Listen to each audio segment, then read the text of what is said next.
अब आज की कहानी हमें लेके चलती है हैगन, वेस्ट जर्मनी में। प्रेजेंट में हैगन सिटी की पॉपुलेशन है 1.9 लाख लोगों की। अब हैगन सिटी खूबसूरत तो बहुत है, मतलब घूमने के लिए तो बहुत अच्छी है, लेकिन ये फेमस है अपनी एजुकेशन के लिए। हैगन में काफ़ी अच्छी काफ़ी पुरानी यूनिवर्सिटी है जो कि अपनी एजुकेशन के लिए बहुत ज़्यादा फेमस है पूरे वर्ल्ड में। कोई यूनिवर्सिटी यहाँ पे लगभग 100 साल से भी ज़्यादा पुरानी है। लेकिन मैं आपको लेके चलने वाला हूँ साल 1984 में, और दिन था 25 अक्टूबर का। गुंथर स्टोल, एक 34 इयर्स का अनएम्प्लॉयड फूड इंजीनियर, अपने घर की एक चेयर पे शांति से बैठे हुए थे और अचानक से वो खड़े होकर बोलते हैं, नाउ आई गेट इट। उन्होंने तुरंत ही एक पेपर उठाया और उस पे 6 कैरेक्टर्स का एक वर्ड लिखा, और वो वर्ड था योग्जे, जिसकी स्पेलिंग थी YOGTZE। और इसको लिखने के बाद ही उन्होंने इस वर्ड को पेन से काट दिया। स्टोल की वाइफ को ये सब चीज़ें बहुत अजीब लगती है, और वो चीज़ें और ज़्यादा अजीब तब हो जाती हैं जब स्टोल चुपचाप अपने घर से बाहर जाकर अपनी गाड़ी में बैठकर कहीं चले जाते हैं। और उस टाइम रात के 11 बज रहे थे। लेकिन ये कोई पहली बार नहीं थी जब स्टोल की वाइफ ने उनकी तरफ से कुछ अजीब बिहेवियर नोटिस किया था। पिछले कुछ टाइम से स्टोल पैरानोया के कुछ सिम्टम्स दिखा रहे थे। मैं पहले भी बता चुका हूँ, एक बार फिर से बता देता हूँ। पैरानोया के केस में ऐसा होता है कि आपको अचानक से ऐसा महसूस होने लगेगा कि कुछ लोग या कोई एक पर्टिकुलर इंसान हमेशा उस इंसान को मारने की फिराक में है। मतलब हमेशा वो इंसान अपने आसपास वालों को ये चीज़ बताता रहेगा कि यार मेरे कोई पीछे पड़ा है, कोई मुझे मारना चाहता है। इवन हर एक स्टेप संभल कर वो लोग लेते हैं, सिर्फ और सिर्फ इस डर की वजह से। यहाँ पे स्टोल के साथ भी बिल्कुल ऐसा ही हो रहा था। वो बार बार अपनी वाइफ से ये बोला करते थे कि कुछ लोग हैं जो उन्हें मारना चाहते हैं। अब इस केस में ये चीज़ क्लियर नहीं है कि स्टोल की वाइफ ने उनकी इस बात को सच माना था या फिर इसको मेंटली इल समझकर छोड़ दिया था। अब घर पर स्टोल की बीवी उन 6 लेटर्स का मतलब नहीं समझ पा रही थी, और दूसरी तरफ हमारे स्टोल विल्सडॉर्फ में आकर अपने फेवरेट पब में बैठकर एक बियर ऑर्डर करते हैं, और एक ही सिप लेते वो जमीन पर गिर जाते हैं और वो अपने मुंह के बल गिरते हैं, जिसकी वजह से उन्हें थोड़ी चोट लग जाती है। बाद में पब में बैठे लोगों ने ये चीज क्लियर करी थी कि स्टोल नशे में आकर नहीं गिरते हैं, बल्कि वो अचानक से अपना होश खो बैठते हैं, और बहुत ही पहले से वो बहुत ही ज्यादा स्ट्रेस में दिख रहे थे, बहुत ही ज्यादा डरे हुए दिख रहे थे, और शायद इसी स्टेट में आकर वो अचानक से जमीन पर गिर जाते हैं। अब चोट तो लग गई थी, लेकिन जैसे तैसे स्टोल खड़े होते हैं और चुपचाप उसी स्टेट में पब से बाहर चले जाते हैं। अब पब से गाड़ी चलाकर लगभग 2 घंटे दूर पास ही की एक टाउन में जाते हैं जहाँ पे उनका बचपन बीता था, और वहाँ पे वो जाते हैं एक लेडी के घर पे जिनको वो बचपन से जानते थे। इतनी रात को वो लेडी स्टोल को अपने दरवाजे पे देख के थोड़ा डर जाती है। स्टोल जबरदस्ती उनके घर में घुसने की कोशिश करते हैं, लेकिन वो औरत उनको घर में नहीं घुसती है और रिक्वेस्ट करती है कि प्लीज वो अपने घर चले जाएं। इस पर स्टोल ये जवाब देते हैं कि वो रात बहुत ही भयानक होने वाली है और आज रात कुछ न कुछ बहुत ज्यादा गलत होने वाला है। ये सुनकर लेडी और ज्यादा डर जाती है और रिक्वेस्ट करती है कि प्लीज तुम यहाँ से चले जाओ, और स्टोल बिल्कुल ऐसा ही करता है। स्टोल का जो ये लास्ट रिकॉर्डेड स्टेटमेंट था, ये चीज सिर्फ पैरानोया को ही नहीं दर्शा रहा था, बल्कि ये चीज बहुत ज्यादा सीरियस थी। अब रात के लगभग 3 बज जाते हैं और 2 ट्रक ड्राइवर सिंपली सड़क पर अपनी ट्रक को चला रहे होते हैं।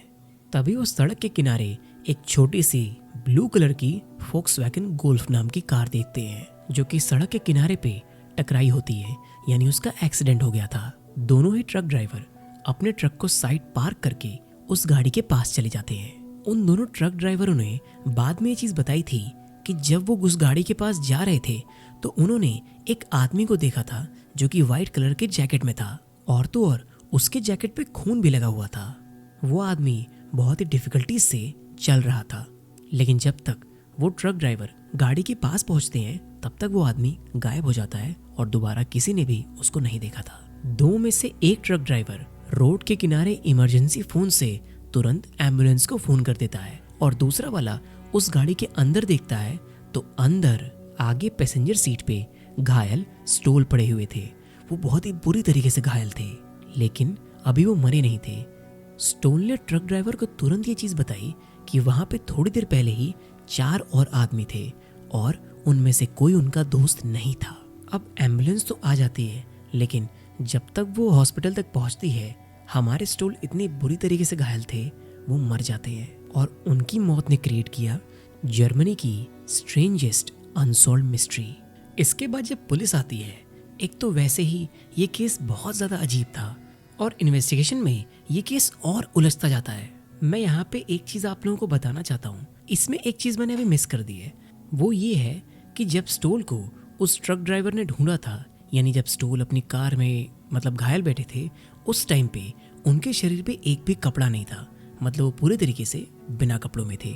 अब ये चीज़ इस केस को और ज़्यादा सस्पिशियस बनाती है। पुलिस के इन्वेस्टिगेशन में ये चीज़ सामने आई कि स्टोल का एक्सीडेंट उनकी गाड़ी में नहीं हुआ है, यानी वो किसी और गाड़ी में उनका एक्सीडेंट हुआ था और उनको उठाकर वापस यहाँ पे उनकी गाड़ी में रख दिया गया था। अब देखिए, स्टोल की गाड़ी की चाबी उनकी गाड़ी के डेस्क पे पड़ी हुई थी, स्टोल के जूते उस गाड़ी के ड्राइविंग सीट पे ही पड़े हुए थे, लेकिन स्टोल के कपड़े कहाँ थे इस चीज का पता किसी को नहीं था। बाद में उस सड़क के आसपास से कुछ और ड्राइवर्स आते हैं और वो ये चीज बताते हैं कि थोड़ी दूर आगे से ही एक आदमी लोगों से लिफ्ट मांग रहा था, लेकिन वो कैसा दिखता था, मतलब कि उसका हुलिया, ये चीज किसी ने ढंग से नहीं बताई। और ऐसा ही कुछ उस सफेद जैकेट वाले आदमी के साथ और उन 4 और आदमी जिसके बारे में स्टोल ने मरने से पहले बताया था, किसी भी आदमी का हुलिया किसी को ढंग से नहीं पता था। आखिर वो दिखते कैसे थे, उन्होंने एग्जैक्टली पहना क्या हुआ था, किसी को कुछ भी नहीं पता था। कुछ दिनों के इन्वेस्टिगेशन के बाद पुलिस सिर्फ इस चीज पे श्योर हुई कि स्टोल को किसी और गाड़ी ने ठोका था, लेकिन वो बिना कपड़ों को क्यों था इसका जवाब किसी के पास नहीं था। अब जैसा कि हर अनसॉल्व्ड केस के साथ होता है, तरह तरह की थ्योरीज बाहर आती है कि आखिर उस रात हुआ क्या होगा या फिर किसने किसको मारा होगा। ऐसी बहुत सारी थ्योरीज हर अनसॉल्व्ड केस के बाद लोगों के थ्रू या फिर पुलिस वालों या उनकी इन्वेस्टिगेशन के थ्रू बाहर आती है। ऐसे ही इस केस में हुआ है और वो सारी थ्योरीज अब मैं आप सबके सामने रखने वाला हूँ। पहली थ्योरी के अकॉर्डिंग लोगों का ये मानना था कि स्टोल का मर्डर किया था और वापस उनकी गाड़ी में लाकर रख दिया गया था।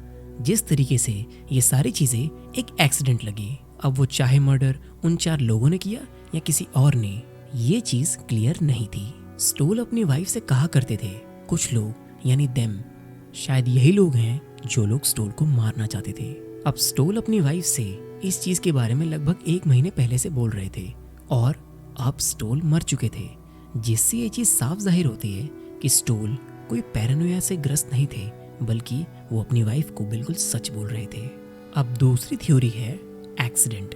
इस थ्योरी के अकॉर्डिंग स्टोल का वाकई में एक एक्सीडेंट हुआ था और वो अपनी जान बचाने के लिए धीरे धीरे अपनी कार से बाहर आते हैं और सड़क पर आ जाते हैं हेल्प लेने के लिए, और किसी ने अपनी कार से वापस से उनको ठोक दिया, जिसकी वजह से स्टोल की जान चली गई। और ऐसे सिचुएशन में कुछ और ड्राइवर्स वहां पे रुक जाते हैं और जिसने स्टोल को ठोका था वो डर जाता है कि पुलिस का चार्ज उसके ऊपर लग जाएगा, इसीलिए उन सभी लोगों ने मिलके स्टोल को वापस उनकी कार में रख दिया, जिसकी वजह से ये लगे कि स्टोल की डेथ एक एक्सीडेंट से हुई थी। अब जो दोनों थ्योरीज मैंने आप सबके सामने रखी है, कोई भी थ्योरी ये चीज एक्सप्लेन नहीं करती कि आखिर स्टोल ऐसी सिचुएशन में बिना कपड़ों के भला कैसे थे वहां पे, और तो और उनका एक भी कपड़ा वहां पे आसपास भी नहीं था। और तीसरी थ्योरी जो कि सबसे अजीब है कि स्टोल ने खुद से ही अपनी जान ले ली थी। अब वो चाहे अपनी कार से एक्सीडेंट करके ली हो या किसी और कार के सामने आकर ली हो, लेकिन फिर से बात वहीं आ गई ना, स्टोल के कपड़े कहाँ गए। जैसा कि मैंने आपको शुरुआत में ही बताया था, ये केस बहुत ज्यादा स्ट्रेंज है। इस केस में एक भी ढंग का एविडेंस पुलिस के पास नहीं था और ये चीज अपने आप में बहुत ज्यादा बड़ी थी।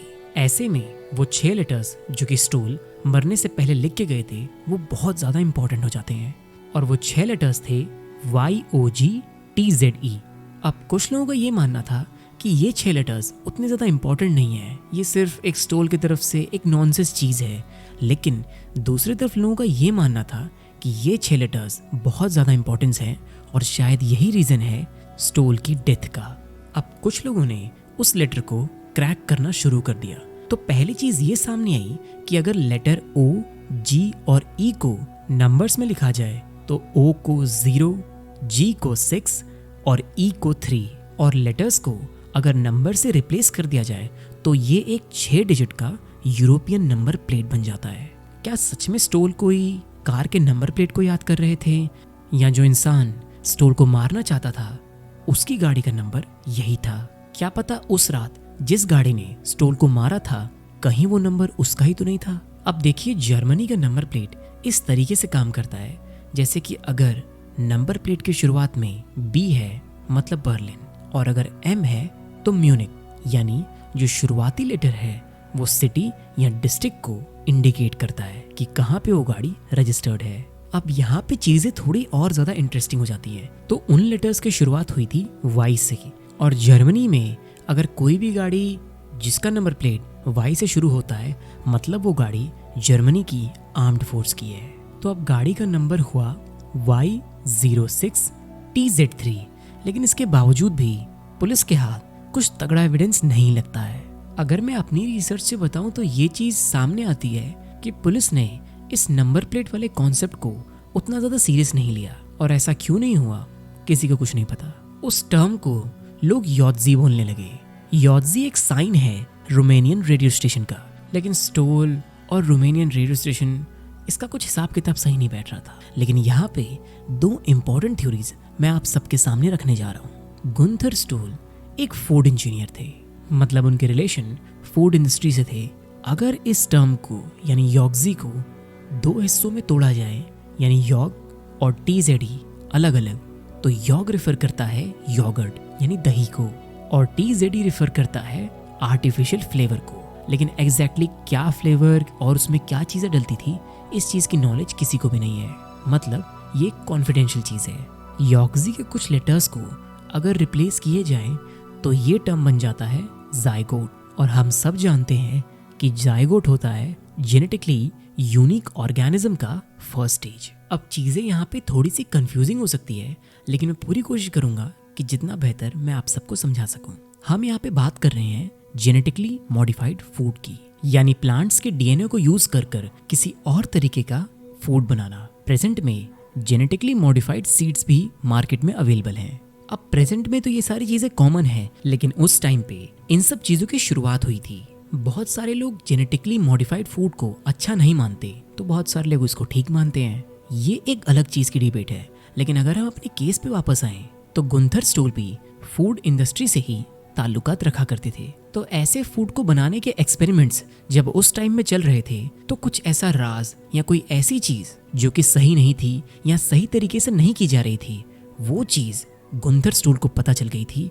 मतलब वो एक्सपेरिमेंट्स जो कि सही इंटेंशन से नहीं किए जा रहे थे, और जब स्टोल ने इसको और अच्छे तरीके से जानने की कोशिश करी तो कहीं उनकी इस इन्वेस्टिगेशन में वो एक्सपेरिमेंट्स के पीछे लोगों को गुंथर के बारे में पता चल गया, और उन्हीं की वजह से गुंथर की जान खतरे में पड़ गई। मैं पहले आप लोगों को बता दूं, ये सारी चीज़ें कोई कंफर्म नहीं है, सिर्फ लोगों ने अपनी थ्योरीज के जोड़कर ऐसी उम्मीद लगाई होगी कि शायद कहीं ना कहीं ऐसा हुआ होगा। गुंथर स्टोल को उस गलत फूड एक्सपेरिमेंट्स के बारे में जब पता चला होगा तो उन्होंने उस टर्म को जब अपने घर पे लिखा, लेकिन शायद वो चीज़ उनके वाइफ को प्रॉब्लम में डाल सकती थी, तो उन्होंने उस टर्म को काट दिया, क्योंकि तब तक उनको पता चल चुका था कि वो फूड एक्सपेरिमेंट्स के लोग उनके पीछे हैं और उनकी जान खतरे में है, और शायद घर में अंदर रहने से उनके साथ साथ उनकी वाइफ की भी जान को खतरा हो सकता है। इसीलिए वो घर से बाहर चले गए उस रात को। जब वो पब में पहुंचे तो उन्होंने वहां पे उस मिस्टीरियस फूड एक्सपेरिमेंट से रिलेटेड कोई आदमी देख लिया, और इसी वजह से गुंथर स्टोल नीचे गिर गए। वहां से निकलकर गुंथर तुरंत अपने करीबी दोस्त के पास गए, लेकिन उनके पास से भी गुंथर को कोई भी मदद नहीं मिली, और इसके बाद शायद से वो 4 आदमियों ने गुंथर को किडनैप कर लिया, उनके कपड़े निकालकर उनका एक्सीडेंट करवा दिया। अब ये सारी चीजों में कितनी सच्चाई कितना झूठ किसी को कभी भी नहीं पता चलने वाला। वो मिस्टीरियस फूड एक्सपेरिमेंट्स, योटजेटम,